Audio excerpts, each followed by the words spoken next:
زندگیاں کیسی جو بات یہ کہہ رہے وہ کتنی ہے ان کے پاس عملی اعتبار ان کی زندگیوں میں کیا ہے. یہ بنیاد اللہ امت بنیاد کو دیکھ کر چلے گی. تو اللہ نے کہا وہ ہمارے میں گسلاخ کرنے کی صفت ہم نے آپ میں رکھی آج سے توازن, لہٰذا آپ اس پر جمے رہیں. میرے بزرگوں امت کا یہ حال ہے, گھر والی اپنے شوہر کی نہیں سنتی, بیوی اپنے شوہر کی نہیں سنتی, بیٹا اپنے باپ کی نہیں سنتا, امت میری تمہاری کیسے سنے. اگر ہم یہ چاہتے کہ ہماری ساتھوں سے امت کو نفع پہنچے تو سب سے پہلے بنیادی چیز یہ کام کرنے والا اپنے کو اس کام میں بے وزن بنا دے کہ مت بنے. کوئی پوچھے نہ پوچھے, اکرام کرے نہ کرے, چائے پلائے نہ پلائے, ہم کو آگے بڑھے نہ بڑھے, ہمیں کرنا ہے. یہ بنیاد ہے. امت کو قریب لینے کا یہ راستہ ہے. پھر اللہ نے کہا یہ جو ہم آپ کے ساتھ کام کر رہا ہے نا یہ غلطی کرے گا. ہاں یہ ہمارا جتنا بیٹھا ہوا مجمع کو اوسط متور ابدار ہے کیا کوئی مالکانہ دعویٰ کر سکتا ہے کہ میں نے آج تک کوئی گناہ نہیں کیا. یہ تو اللہ کا احسان ہے میرے بزرگوں. اللہ نے ہم جیسے گروہ پڑوں پر اپنی سرکاری کا پردہ ڈال کے رکھا ہے. ہماری لفظوں کو, کوتاہیوں کو, ہمارے گناہوں کو, ہماری کمی بیشیوں کا ڈالے چھپا کے رکھا ہے. میں قسم کھا کر کہتا ہوں جس دن اللہ یہ ستاری کی چادر ہمارے سروں سے اتارے گا نا ہم کسی کے سامنے وہ دکھانے کی بھی لائق نہیں رہیں گے. اللہ نے کیا کہا, نبی جی یہ عملہ تمہارے ساتھ جو چل رہا ہے نا یہ غلطی کرے گا, لیکن نبی کو بھی اجازت نہیں کہ ان کی غلطی کرنے پر ان کا بائیکاٹ کیا جائے, ان کو روکا ٹوکا جائے کہ ان کو نبھاؤ. آج ہم اپنے عملے کو نبھاؤں گے نا قیامت میں اللہ میرے کو تم کو دکھائے گا. اس لیے کہ بے اللہ کی ذات امام انبیاء علیہ السلام نے باقی یہ بیٹھا ہوا مجمع کوئی مائی کا لابھ اس کا دعویٰ نہیں کر سکتا میں نے آج تک کوئی گناہ یا کوئی بے وصولی نہیں کی. تو اللہ کہہ رہا ہے کلکم خطا ہوں, تم سب خطا کار ہو, تو کون مائی کا لال دعویٰ کر سکتا ہے میں نے کوئی غلطی نہیں کی. حضرت مولانا سعید خان صاحب رحمۃ اللہ علیہ فرماتے تھے کوئی مجھ سے اگر مسافہ بھی کرتا تو میں اپنے دل سے کہتا کہ صحیح یہ مسافہ تیرے سے نہیں ہو رہا, تبلیغ سے ہو رہا ہے. اور یہ اس لیے ہو رہا ہے مسافہ میرے سے تم سے, اس لیے کہ لوگ میرے کو تم کو جانتے نہیں میں کیسا ہوں, اور جس دن یہ جان جائیں گے نا کوئی قریب بھی نہیں پھڑکے گا میرے تمہارے یہ کیسا ہے. اس لیے اللہ نے کیا کیا ہے, پردہ ڈال کے رکھا ہے. اللہ کے صفت ستاری عیبوں کو چھپانا, اس نے ہمارے تمہارے غلطیوں کو, کوتاہیوں کو, لغزشوں کو چھپا کر رکھا ہے. اب ہمارے ذمے ہم بھی اپنے عملے کی, اپنے ساتھیوں کی غلطی کو نبھائے دے کر چلے. اللہ نے کہا ان کو نبھاؤ. حضور نے منافقین کو نبھایا, جانی دشمنوں کو نبھایا. ایسے ایسے ساتھی گزرے پاس لاسٹم کے جنہوں نے آپ کی پاک بیوی پر تہمت لگائی, آپ کا بائیکاٹ کیا, آپ کے قتل کے منصوبے بنائے, کیا کچھ نہیں کیا, لیکن اللہ نے کہا نا ان کو نبھاؤ. تو اللہ نے منافقین کو, اللہ کے نبی نے منافقین کو بھی نبھایا, جانی دشمنوں کو نبھایا. جانی دشمنوں کو اللہ نے کہا ان کو نبھایا. آج ہم اپنے ساتھی کو نہیں نبھاتے, اس کو بائیکاٹ کر دیتے, اس کے مشورے میں نہیں آنا, اس کی بات نہیں طے کرے گا. اس نے جو میرے بزرگوں تبلیغ کیا, میرے تمہارے گھر کی ٹھیکیداری اجارہ داری کی, اس کو ہٹائے, اس کو لاؤ, اس کو نکالو, اس کو بھگاؤ. آج ہمارا یہ حال ہے. صحابہ وہ معاملہ جو منافقین کے ساتھ نہیں کرتے تھے, آج ہم اپنے ساتھیوں کے ساتھ وہ معاملہ کرتے ہیں. ہمیں تو عملے کو نبھانا ہے. عملہ غلطی کرے گا جیسے بھی آج کے نا بے تو صرف بتا کے جاتے, معصوم اب بھی آئے. یہ بیٹھا ہوا مجمع میں کیا اور آپ کے کوئی دعویٰ نہیں کر سکتے ہم نے کچھ نہیں کیا کر کے, کوئی گناہ نہیں کیا, کوئی غلطی نہیں کی. اور پھر اپنے پاس تو ایسے ہی عملہ آئے گا, کوئی شراب کے اڈے سے آیا, کوئی جوئے کے اڈے سے, کوئی زنا کے اڈے سے اٹھ کے آیا. اپنے کو تو اسی کو لے کر چلنا ہے, اسی کو نبھانا ہے. آج ان کو نبھاؤ گے اللہ قیامت میں, کل میرے کو تم کو نبھائے گا. بدل ان کو نبھاؤ تو نبھایا, بلکہ ساتھی غلطی کریں گے ہمارے ذمے ان کی غلطیوں کی اچھی تعویذ کریں, ان کی غلطیوں کو خوبی بنا. اگر خوبیاں ان کی غلطیوں کے سامنے ہوگی نا, ان کی قربانیاں, بلکہ ان کی قربانیوں پر نگاہ ڈالو. یہ ساتھی ہمارا جے پور میں ایسے وقت میں چلتا تھا جب جے پور میں کوئی کام نہیں تھا, مسجدوں سے لوگ دھکے مار کر باہر نکال دیتے تھے. اس نے اپنی ہڈیاں گلائی ہے تبلیغ کے اندر. اس کے یہ پھر رہا ہوتا, بھٹک رہا ہوتا اللہ کے راستے میں, اور اس کے گھر سے جنازے اٹھے. یہ ہمارے علاقے کی بنیادیں ہیں, جان ہے, ان کی قربانیاں. اگر عملے کی قربانی پر نگاہ ہوگی نا, پھر وہ ساتھی نے بڑی سے بڑی غلطی کیا ہوگا تو غلطی ہلکی معلوم ہوگی کہ نہیں یار یہ تو. اور اللہ نہ کرے اگر ہم نے اس کی غلطیوں کو ٹارگیٹ بنایا, نشانہ بنایا, وہ ساتھی کی بڑی سے بڑی قربانی ہماری آنکھوں سے اوجھل ہو جائے گی, اور پھر وہ ساتھی ہم سے دور ہو جائے گا, کٹ جائے گا. جہاں ساتھیوں کی غلطیاں ہیں فوراً ان کی قربانی پر نکال ڈالو کہ یہ ساتھی ہمارے جے پور کا, راجستھان کا جان ہے, اس کی قربانی ہے بھائی، ہم اس کو فراموش. اب اس نے بڑی سے بڑی غلطی کیا ہوگا نا، وہ غلطی چھوٹی لگے گی. یہ ہم کو حکم دیا گیا ہونا. غلطی تو صحابہ سے بھی ہوئی. دیکھو درمیان میں ایک بات عرض کرتا چلو، صحابہ تو صحابہ تھے، ہم تو ان کے پیروں کی جوتیوں کے دھول اور خاک کی بھی برابر نہیں. جن کی برات اللہ نے دے چکا ہو، ہم کیا کہتے.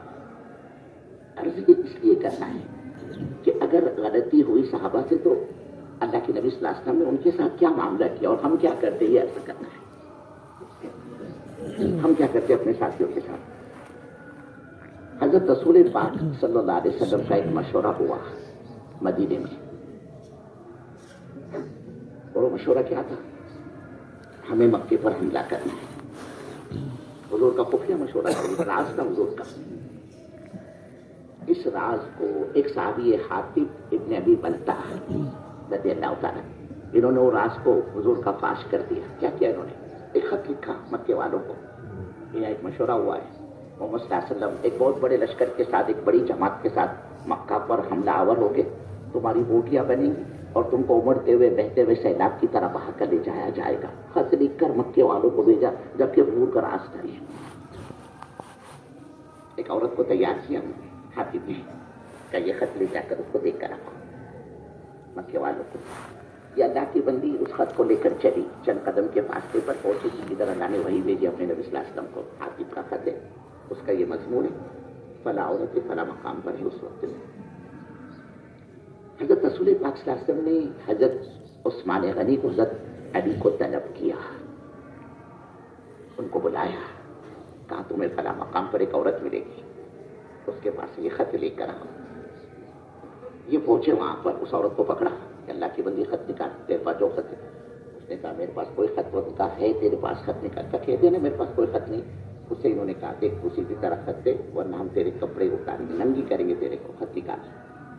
جیسے اس نے یہ سنا، اس نے اپنی چوٹی سے وہ خط نکالا بالوں میں سے.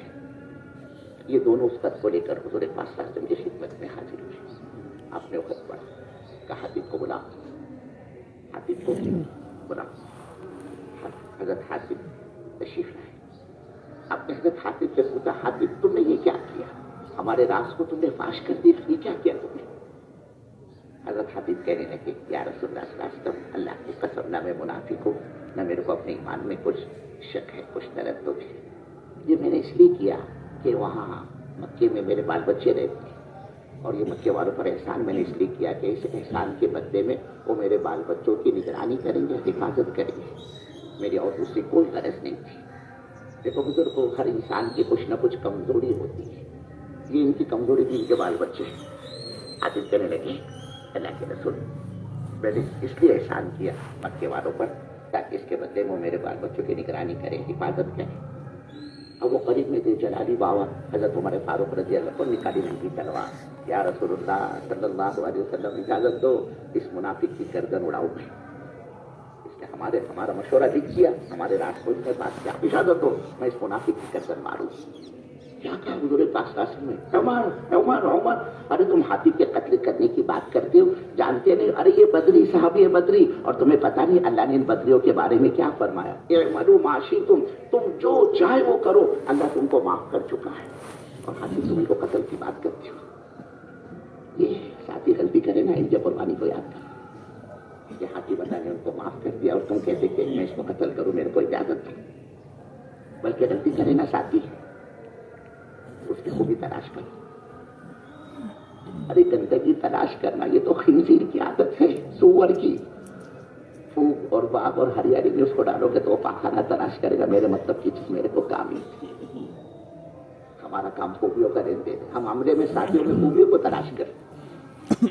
ہر ایک میں خوبی ہے، صفات اور خوبیاں نہ ہوتی آپ یقین مانو نبیوں والا کام کبھی اللہ اس امت کے حوالے نہیں کرتا.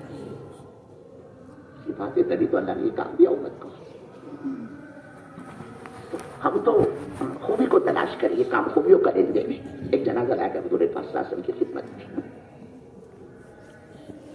آپ نے فرما رکھا تھا جب بھی کوئی جنازہ ہے مجھے خبر کرنا، میں اس کے جنازے کی نماز پڑھاؤں گا. آپ کو خبر کی گئی، آپ نکلے جنازے کی نماز پڑھانے کے لیے. حضرت عمر نے درمیان میں آ کے روک دیا کہ رسول اللہ صلی اللہ علیہ وسلم آپ اس آدمی کی جنازے کی نماز نہیں پڑھائی. زمانے کا بدنام آدمی, بہت برا, اس کا ریکارڈ اچھا نہیں, بلیک لسٹڈ ہے. آپ جیسی شخصیت جا کر اس کے جنازے کی نماز پڑھائی, یہ اچھا نہیں لگتا. آپ نہ جائے, کوئی اور پڑھا دے گا. روکا باقاعدہ حضرت عمر رضی اللہ تعالیٰ نے حضور پاک صلی اللہ علیہ وسلم کو نماز جنازہ پڑھانے سے. آپ رک گئے, مجبور پر نگاہ ڈالی اور پوچھا, ارے بھائی اس مرنے والے کو کبھی کسی نے کوئی نیکی کرتے ہوئے دیکھا ہے کیا؟ دیکھو بزرگوں, جے پور والوں, ادھر اس کی برائی کی تذکیر اور اللہ کے نبی کو بھی تلاش کریں کہ اس مرنے والے کو کبھی کسی نے کوئی اچھا کام, نیک کام کرتے ہوئے دیکھا ہے. سارا مجمع پر سناٹا, سب خاموش. ایک صحابی کھڑے ہوئے, یا رسول اللہ صلی اللہ علیہ وسلم, میں اس کی ایک نیکی جانتا ہوں. تم کیا جانتے ہو؟ کہا ایک قافلہ آیا تھا, جماعت تھکی ماندی تھی, سفر کی وجہ سے ایسے تھک کر چور ہو چکے تھے, نہ ان کو اپنا ہوش تھا نہ اپنے سامان کا ہوش. یہ اپنے سواریوں سے اتر کر سستانے کے لیے لیٹ گئے اور ایسے لیٹے کہ خراٹے لینے لگ گئے. تھکے ہوئے تو ان کو نہیں لگ گئے, نہ ان کو اپنا ہوش تھا نہ اپنے سامان کا ہوش تھا. سامان کی نگرانی کی کچھ ترتیب بناتے, اپنے اونٹوں کو کوٹروں سے باندھتے, اپنے جانوروں کو. یہ سامان چھوڑ کر سو گئے غفلت کے ساتھ.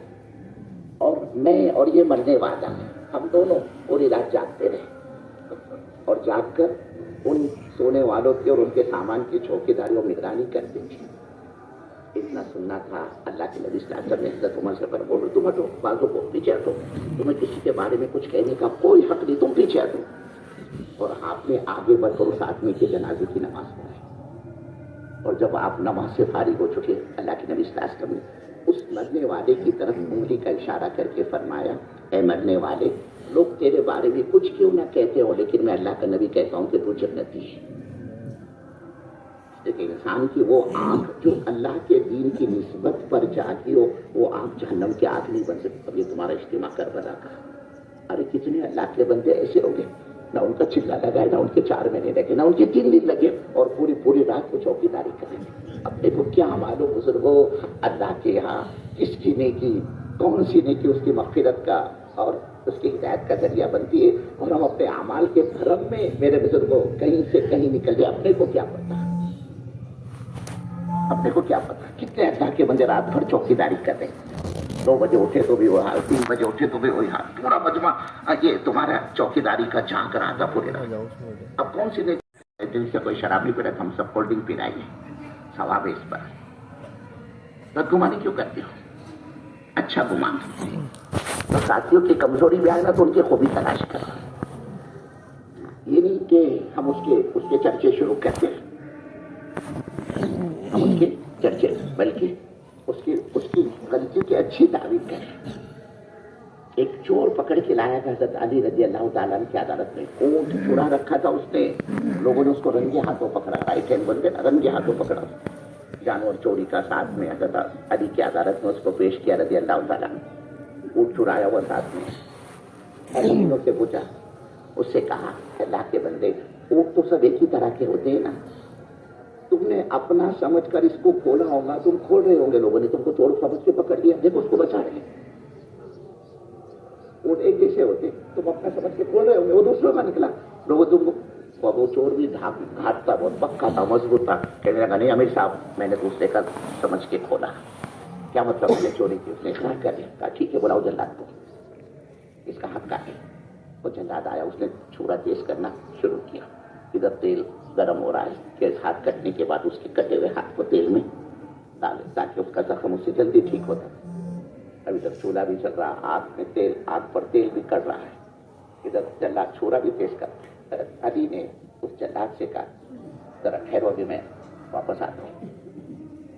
کچھ دیر کے بعد واپس آئے. اس سے چھوٹ, اے بابا کہاں گا رہے تو, کون ہے تو, چور سے پوچھو, انہیں کوئی چوری کی کیا؟ اس نے کہا نہیں امیر صاحب, میں نے تو کوئی یہاں کہیں کو آیا, تو چوری نہیں کی, جا یہاں سے, چھوڑ دیا اس کو. لوگوں نے کہا امیر صاحب چور پکڑ کے لایا گیا, اس نے اقرار کیا, آپ نے ہاتھ کاٹنے کا بولا, آپ نے چھوڑ دیا. کہاں اس نے اقرار کیا تو اس کو پکڑا تھا میں نے, اس نے انکار کیا تو اس کو چھوڑ دیا. ہمارے یہاں تو معاملہ ایسا ہے, کوئی ساتھی کی کمزوری غلطی آ جائے, ہمارا پیٹ نہیں ہلکا ہوتا جب تک اس کو اپنے واٹس ایپ کی خبر کا حصہ نہ بنا لیں. اور یہ ایسا گناہ ہے میرے بزرگوں. دیکھو ہمارے ساتھیوں کی جو عزت ہے نا, بیت اللہ کی عزت سے بھی زیادہ قیمتی ہے. حضور نے فرمایا بیت اللہ تو اللہ کا گھر ہے، بڑی تعظیم ہے تیری، کوئی تیرے کو 100 مرتبہ توڑے 100 مرتبہ بنائے، اس سے میرے کو فرق نہیں پڑتا جتنا ایک مسلمان کے آبرو ریزی پر فرق پڑتا ہے۔ کیا مطلب کہ ایک مسلمان کی عزت بیت اللہ کی عزت سے بھی جا، ہمیں تو ہوش نہیں دیتا ہم کے ساتھی کے بارے میں کیا کہہ رہے، اور یہ ایسا گناہ ہے میرے بزرگ کو ساتھی کی کمزوری کا تذکرہ کرنا، اس کو اچھالنا۔ ارے ثانیہ اگر زنا کر لینا ہو جائے نا اس سے زنا، اس کا یہ زنا اس کی توبہ سے تو معاف ہو جائے گا، لیکن یہ ہمارا جو واٹس ایپ کا گروپ ہے نا، یہ شیئر کرنے والا ریسیو کرنے والا یہ توبہ سے بھی معاف نہیں ہوتا۔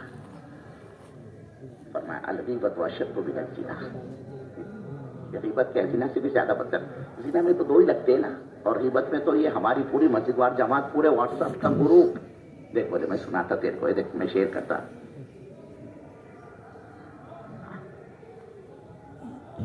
ہلکا نہیں ہوتا ہمارا پیٹ، کھانا ہضم نہیں ہوتا۔ تو زانی کا زنا توبہ سے معاف ہو جائے گا، لیکن غیبت کرنے والے کا، اور ہے کیا کس کو کہتے ہیں غیبت، یہ بھی تو سن لو۔ اما جان مائی صدیقہ نے حضور سے پوچھا رسول اللہ صلی اللہ علیہ وسلم غیبت کیا ہے؟ آپ نے فرمایا عائشہ، کسی کے پیٹھ پیچھے تم کوئی ایسی بات کہو، اگر وہ سامنے ہوتا سنتا تو اس کو ناگوار گزرتا، اس کو برا لگتا، فرمایا یہ غیبت۔ وہ بھی حکیم الامت تھی، خاموش نہیں رہی۔ پھر سوال کیا یا رسول اللہ صلی اللہ علیہ وسلم، ہم جس کا تذکرہ کر رہے وہ بالکل پکی ٹھنکی ہڈی کی بات ہے، جھوٹ نہیں ہے، وہ غلط نہیں ہے جو ہم کہہ رہے ہیں۔ پھر آپ نے فرمایا عائشہ یہی تو غیبت ہے، اور اگر اس میں وہ بات نہیں ہے جس کا ہم تذکرہ کر رہے تب تو تہمت لگائی تم نے، ہم نے بہتان بانا، کل قیامت میں اللہ کے وٹنس گواہ پیش کرنا پڑے گی۔ اس لیے ہمارا ساتھی بڑا قیمتی ہے میرے بزرگ، اس کو نبھاؤ، اس کو لے کر چلو، اس کی غلطیوں کو درگزر کرو، اس کی غلطی کی اچھی تعبیر۔ بولے ہم اصلاح کر رہے، ارے میں اور آپ کون ہوتے اصلاح کرنے والے؟ کیا حق ہے میرے کو تم کو اصلاح کا؟ مصلح کام ہے، عملے کو ساتھیوں کو کام پر لگاؤ، کام ساتھیوں کی میری تمہاری اصلاح کرے گا۔ اور اگر میں اور آپ کسی کی اصلاح کرنے جاؤں گے، یاد رکھنا جے پور والوں، دعوت کا کام، تبلیغ کا کام مہا بھارت کی جنگ بن جائے گا۔ یہ اس کی ذات پر حملہ کرے گا، وہ اس کے بارے میں کہے گا، وہ کہ تم کون سے دودھ کے دھورے، وہ کہ تمہارا معاملہ ایسا ہے کہ تمہارے گھر کی معاشرت تو تمہاری بیٹی ہے، کہ تمہاری کام تو ایک طرف رہ جائے گا، ساتھیوں کی ذاتوں پر حملے ہوں گے۔ ہم تو عملے کو کام پر ڈالیں، ہمیں کوئی حق نہیں کسی کی اصلاح کا، مصلح کام ہے، کہاں ہم اصلاح کرے گا؟ اصلاح کرنے والی ذات اللہ کی ہے۔ ابھی ہمارے اندر وہ طاقت پیدا نہیں ہوئی کسی کی اصلاح کی۔ ہاں عملے کو البتہ کام پر ڈالو، یہ دعوت کے اعمال، یہ اعمال دعوت جو ہے نا، یہ اعمال اصلاح، اعمال تزکیہ یہی ہے، اعمال تربیت یہی ہے، اعمال نبوت یہی ہے، دعوت کے اعمال، اعمال ہدایت ہے، یہ اعمال نبوت ہے۔ جب نبی والے کام سے میرا تمہارا تزکیہ نہ ہو، تربیت نہ ہو، ترقی نہ ہو، ہدایت نہ ملے، کیا باقی رہ جاتا ہے؟ یہ ہماری دعوت ہے، ہماری تربیت کے اسباب ہے، اس کو ڈالو۔ ہم اصلاح کے چکر میں پڑ جاتے، کیا کہ ہمیں اصلاح کا، اور یہ طریقہ ہے نہیں اصلاح کا۔ تمہارا رضی اللہ تعالیٰ کی عادت سے رات کو گشت کیا کرتے تھے، دیکھتے تھے کیا حال ہے رعایا کا، پبلک کا۔ گشت کرتے ہوئے ایک گھر کے مکان کے قریب سے گزرے تو وہاں سے گانے کی آواز آ رہی تھی آدھی رات میں۔ اب وہ جو دروازے کی چیر ہوتی ہے نا، اس میں سے جو جھانکا تو ایک بڑے میاں ہے، شراب بھی پی رہے اور باندھی ان کو گانا سنا رہی ہے حضرت اسلم کے ساتھ میں۔ اسلم ذرا یہاں ٹھہرو میں بھی آتا ہوں، اور دروازے پہ دستک نہیں دی، پیچھے کے حصے لگے مکان کے، اور دیوار پھاڑ کر اندر داخل ہو گئے، اور رنگے ہاتھوں بڑے میاں کو شراب پیتے ہوئے پکڑا۔ کہا بڑے میاں اس عمر میں شراب اور شباب، شرم نہیں آتی تم کو؟ شراب بھی پی رہے اور باندھی کا گانا بھی سن رہے۔ بڑے میاں نے کہا امیر صاحب میں نے تو یہ غلطی کی، آپ نے تو کئی غلطیاں کی۔ امیر صاحب کے پیروں کے نیچے کی زمین نکل گئی، سن میں نے غلطی کی، میں نے کیا غلطی؟ کہا اللہ کہہ رہا ہے دروازے سے داخل ہو، تم دیوار پھاند کے آئے، یہ تمہاری پہلی غلطی ہے، یہ تمہاری پہلی غلطی ہے۔ اللہ نے کہا سلام کر کے داخل ہو، اجازت لے کر داخل ہو، تم بغیر سلام کے بغیر اجازت کے داخل ہو، تمہاری دوسری غلطی۔ اللہ نے کہا ولا تجسسوا، کسی کی جاسوسی مت کرو، میں اپنی گھر کی چار دیواری میں کر رہا تھا، تم کو کیا حق تھا میری جاسوسی کا؟ چیخ نکل گئی یہ سن کر حضرت عمر کی، اور اپنا جو رومال تھا نا اس کو منہ میں ٹھوسا، میری آواز اسلم نہ سن لے، اور باہر نکل کے کہ اسلم یہاں کچھ نہیں، چلو نکلو یہاں سے، کچھ نہیں بنے یہاں۔ یہ بات آئی گئی ختم ہو گئی، لیکن وہ بڑے میاں نے حضرت عمر کی مجلس میں آنا چھوڑ دیا، اس لیے کہ معلوم ہے کوڑے برسیں گے، کوڑے لگیں گے، شراب پیتے ہوئے پکڑے گئے نا, انہوں نے آنا چھوڑ دیا, حساب چکتا ہوگا. ایک لمبے وقت تک حضرت عمر کی وہ مجلس میں نہیں آئے. ایک دن حضرت عمر کی مجلس چل رہی ہے, وہ بڑے میاں پیچھے سے دبے پاؤں آئے اور آ کر پیچھے بیٹھ گئے. حضرت عمر کی نگاہ پڑ گئی. وہ بڑے میاں پاس ہوئے دیکھا, او بڑے میاں ادھر آؤ ادھر آؤ ادھر آؤ. اب سمجھ گئے اپنا اگلا پچھلا حساب چکتا ہوگا. کہا اور قریب آؤ اور قریب آؤ. ان کو بالکل اپنے قریب لے لی. تم یہ اپنا کان میرے منہ کے قریب لے کر آؤ. وہ بڑے میاں کانپتے ہانپتے ہوئے اپنا کان حضرت عمر کے منہ کے قریب لے گئے. دبی ہوئے آواز میں کہا, اس بڑے میاں سے پورے سے حضرت عمر نے کہ اللہ کی قسم وہ جو رات کا معاملہ ہوا تھا, جو میں نے دیکھا تھا, میں نے کسی کو نہیں بتایا. اب اس کو بھی ہمت آئی بڑے میاں کو. عامر صاحب تم اپنا کان میرے قریب لے کر اور قریب اور قریب. حضرت عمر نے اپنا کان اس بڑے میاں کے منہ کے قریب لے کے گیا. تو بڑے میاں نے کہا, عامر صاحب اللہ کی قسم اس دن کے بعد سے آج تک میں نے شراب نہیں پی, اور میں نے قسم کھائی اب زندگی میں کبھی شراب نہیں پیوں گا. یہ اصلاح کا طریقہ ہے. ہم اصلاح کے چکر میں ساتھیوں کو ننگا کر دیں گے. اس نے ایسا کہ واٹس ایپ کی خبر ہے, یوٹیوب کی خبر ہے, ہم کو کیا حق ہے؟ ہمیں حق کیا ہے کسی کی عزت کو اچھالنے کا؟ آج ان کے عیوب پر بھی عرض کیا نا, پردہ ڈالو گے قیامت میں اللہ میری تمہاری کمزوریوں کو چھپائے گا. اور عرض کیا نا بے اللہ کے ساتھ معصوم انبیاء, باقی ہم نے کا کوئی دعویٰ نہیں. تو اللہ کا احسان نہیں چھپایا اس نے ہماری کمزوریوں کو. اگر یہ کھولے گا نا, ہمارا اپنا بیٹا ہمارے ساتھ ایک تھالی میں بیٹھ کر کھانا پسند نہیں کریں گے کہ یار میرا باپ ایسی تھرڈ کلاس کیٹیگری کا آدمی, اس نے زندگی میں ایسی ایسی حرکتیں کی. یہ اس کا احسان, اس کا کرم ہے, اس رب کا. اس نے ہماری کمزوریوں کو چھپایا. اس نے ہماری ذمہ داری ہم اپنے عملے کے ساتھی کو کمزوری کو چھپائے. اللہ نے کہا ان کو نبھاؤ, ان کو لے کر چلو. غلطی کرتی ہے تو ان پر پردہ ڈالو, ان کو معاف کرو. تو بڑی بڑی غلطی کرنے والے کو اللہ کے نبی نے معاف کیا, بدلہ نہیں دیا. وحشی حضرت حمزہ کا قاتل کیا حال کیا اس نے حضرت حمزہ کے. ناک کاٹی گئی, کان کاٹے گئے, آنکھیں نکال دی گئی, سینہ چیر کر کلیجہ نکال کر ٹکڑے ٹکڑے کر کے حضرت حمزہ رضی اللہ تعالیٰ عنہ کی لاش پر تھوکا گیا. حضور صلی اللہ علیہ وسلم تو بے قابو ہو گئے, زار و قطار رونا شروع کر دیا. اللہ کے نبی نے اپنے چچا کی لاش کو دیکھ کر زبان مبارکہ سے نکل پڑا, ہائے میرا چچا حمزہ, ہر ایک کی لاش پر کوئی نہ کوئی رونے والا بیٹھا ہے. میرا چچا, اس کی لاش پر تو کوئی رونے والا بھی نہیں. حضرت صفیہ پہنچی, حضور کی پھوپھی, میں اپنے بھائی کو دیکھنا چاہتی ہوں. تو کفن کی چادریں لے کر آئی. حضور نے روکا, نہیں, عورت ذات ہے, صبر کا دامن ہاتھ سے چھوٹ جائے گا, اس کو منع کرو. حضرت صفیہ رک گئی اور کہا, کہہ دو حضور پاک صلی اللہ علیہ وسلم سے صفیہ اپنے بھائی کی لاش پر ماتم کرنے کے لیے آئی. صفیہ تو فخر کے لیے آئی کہ اللہ نے میرے بھائی کو اپنے دین کے لیے قبول کیا. کہا یہ بات ٹھیک ہے, اجازت دو. حضرت صفیہ پہنچتی, اپنے بھائی کو دیکھتی, حضرت حمزہ کی لاشوں کے ٹکڑے پڑے ہوئے. انا للہ پڑا, چاہا اپنے بھائی کو کفن کے لیے کپڑا پیش کرے. ایک صحابی اور اسی نوعیت کے, ان کا بھی تقریباً یہی حال تھا, وہ بھی پڑے ہوئے تھے. ایک کپڑا بڑا تھا, ایک کپڑا چھوٹا تھا. اب کیا کریں, پورا دادا گیا, ادا کرنا. ایسا کپڑا حضرت حمزہ کے حصے میں آیا. اگر حمزہ کا سر کو چھپایا جاتا کہ آنکھ نکلی ہوئی ہے, ٹکڑے ٹکڑے لاشوں کے, چہرہ بگڑا ہوا ہے. اب سر چھپاتے تو پیر کھل جاتے, اور پیروں پہ ڈھکا جاتے تو سر کھل جاتا. حضور نے فرمایا سر کو چھپا دو, پیروں پر پتے ڈالتا. ایک وقت آیا, بات تو گزر گئی. اب مکہ فتح ہوا, اور یہ جتنے چودھری تھے نا, عتبہ, شیبہ, ربیعہ, ابو جہل, ابو لہب, تو سب گئے جہنم میں. اور جو بچ گئے تھے وہ منہ چھپاتے پھر رہے تھے. ان منہ چھپانے والوں میں یہ وحشی حضرت حمزہ کے قاتل. ایک صاحب نے ان کو پکڑا, حضرت حمزہ کے قاتل کو, وحشی کو. کہا وحشی جاؤ دربار نبوی میں کلمہ پڑھو, تمہاری جان بخشی جائے گی. کا کلمہ, میرے لیے معافی کی گنجائش ہے, میں نے تو بڑا کانڈ کیا. حضرت حمزہ حضور کے چچا کا میں قاتل ہوں, اور میں معاف ہو سکتا ہوں. وہ صحابی دوڑے ہوئے حضور کی خدمت میں حاضر ہوئے. رسول اللہ, وحشی سے میری ملاقات ہوئی, میں نے ان پر اسلام پیش کیا. وہ کہنے لگے کیا میرے لیے بھی کوئی مغفرت کی معافی کی گنجائش ہے, میں معاف ہو سکتا ہوں. اللہ کے نبی کہا جاؤ جاؤ جلدی جاؤ, جا کر وحشی سے کہو آدمی اگر توبہ کر لے, ایمان لے آئے, اچھے اعمال کر لے, اللہ اس کے گناہوں کو نیکیوں سے بدل دے گا. الا من تاب وآمن وعمل عملا صالحا فاولئک یبدل اللہ سیئاتہم حسنات. آدمی توبہ کر لے، ایمان لے، اچھے اعمال کر لے، اللہ اس کے گناہوں کو نیکیوں سے بدل دیتا ہے. یہ آ کر ان کو پیغام سنایا، اللہ کے نبی کا فرمان سنایا.